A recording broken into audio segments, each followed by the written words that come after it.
안녕하세요, 써니입니다. 오늘 나눌 이야기는 그 메이드에 대해서 이야기를 나눠보도록 하겠습니다. 저희 집에 메이드가 한 명 있는데요. 온 지는 한 3, 4개월 정도 된 것 같아요.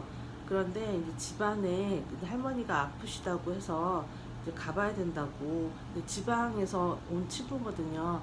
그런데 이제 할머니가 아파서 가봐야 된다고 해서 가보라고 했습니다. 그래서 이제 다시 돌아올 할머니가 아픈 부분이 좀 진정이 되고 할머니 좀 용기 좀 주고 그게 다 끝나면 이제 다시 되돌아온다고 하고, 또 그동안 그 템포라리로 일할 수 있는 친구 메이드를 소개시켜 준다고 했습니다. 그래서 이제 본인이 이제 6월 8일 날 갈 거니까 그 한 3일 전에 그 친구가 와서 인수인계를 한 3일 정도 하고 이제 갈 수 있도록 해달라고 부탁을 하니까 그 친구가 오늘 오기로 했는데, 그 게이트에서 통과를 못하고 다시 그 친구가 다시 무슨 헬스 케어 센터 같은 그런 곳으로 돌아갔다고 합니다.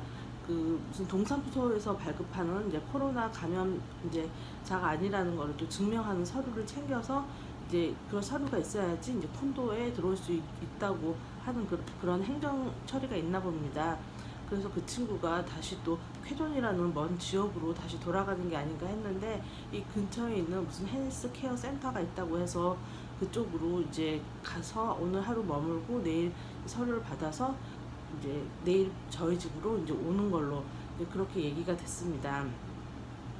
또 처음에는 그 메이드 얘기를 드리면, 제가 온 지 한 7년 정도 됐는데 처음에는 이제 뭔지 모르고 그냥 이제 인건비도 저렴하기도 하고, 또 한국에서는 조금 어렵지 않습니까? 특별하게 이제 재정이 크게 좋은 분 아니면 이제 집안에 일하시는 분을 이제 두는 것이 힘들지 않습니까?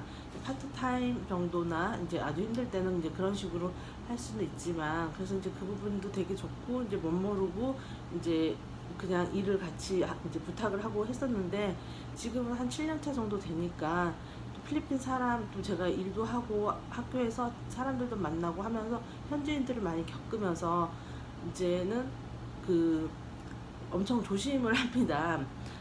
전에는 이제 내가 고용주라는 느낌도 있고 해서 이런 부분은 왜 이렇게 정리가 안 돼 있지? 이런 부분도 잘 하라고 이렇게 이제 지적도 하기도 하고, 싫으면 싫은 티도 내고 그랬었는데, 지금은 여러 가지 일들을 많이 겪으면서 이제 큰 소리 내지 않으려고 이제 무척 조심을 하고, 이제 하고 싶은 말 있어도 일단 감정이 좀 격앙이 되면 이제 뭐 1시간, 2시간 따로 이제 그 감정이 되면 이제 할 얘기를 좀 정리를 해서 이제 약간 웃으면서 얘기를 하고, 그렇게 이제 그 얘기를 하게 됩니다. 그러다 보니까 조금 대화의 수가 부쩍 줄어들긴 했지만, 그래도 일단 이제 들어온 사람이 좀 착해서 그런지 몰라도 일단 잡음 없이 잘 또 지내고 있습니다. 네, 그래서 뭐 막상 정말 또 같이 이제 일하는 사람을 두고 지내다가 막상 없으면 또 아주 크기 때문에 요즘은 또 이제 구하는 부분이 힘들기도 하고, 그래서 이제 많이 존중을 하고 있는 편인 거죠. 예. 또 그러면 또 그 친구도 또 조심도 하고, 이렇게 그 친구도 이제 저를 존대를 해주는 것 같고, 이제 그러면서 이제 좀 이게 적응이 아닌가 또 싶기도 합니다. 뭐 급여 부분은 저는 한 8,000페소 정도를 이제 샐러리로 나가고 있습니다.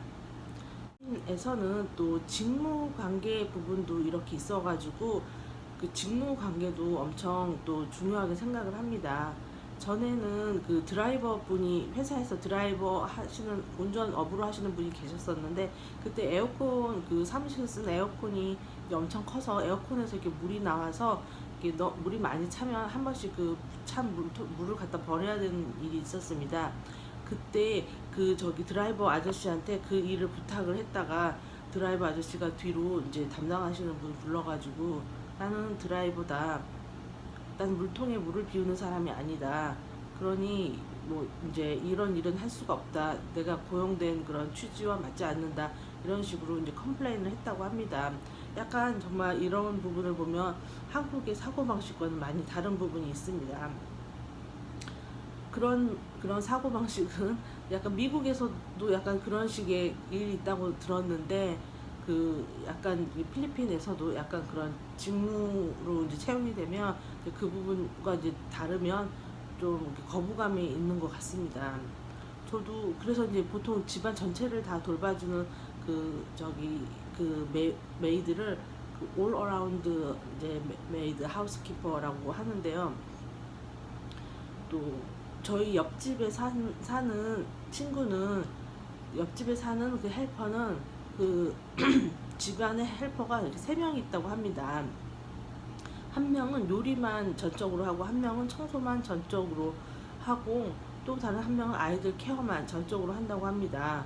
그러니까 저 집은 저렇게 직무별로 사람이 세 명이 있는데 나는 혼자서 그걸 다 감당하고 있다라고 그런 식으로 약간의 그 컴플레인의 뉘앙스가 있는 얘기를 이제 꺼낸 적이 있습니다. 그런데 나중에 알고 봤더니 그 옆집에는 자녀만 7명이라고 합니다. 그러니 당연히 나오는 빨래의 양도 많을 것이고 그리고 먹는 음식의 양과 그다음에 설거지도 많을 것이고 그리고 7명의 아이를 다 돌본다는 것도 또 엄청 큰 일이기 때문에 그 3명의 사람이 있다고 하는데 저희는 다 큰 중학생 아이 하나와 초등학교 1학년짜리 여자아이 하나 있기 때문에 그 아이만 돌보면 되는데도 불구하고 전혀 이제 컨디션이 다른데도 불구하고 이제 그런 직무 부분을 얘기를 하면서 그런 컴플레인을 또 제기하는 것도 이제 들었습니다. 그래서 한국과 사고 방식이 약간 다른 부분들 있는 부분을 이제 오늘은 나누고 싶었습니다. 도움이 되셨다면 좋아요와 구독 부탁합니다. 다음 영상에서 다시 만나요. See you soon.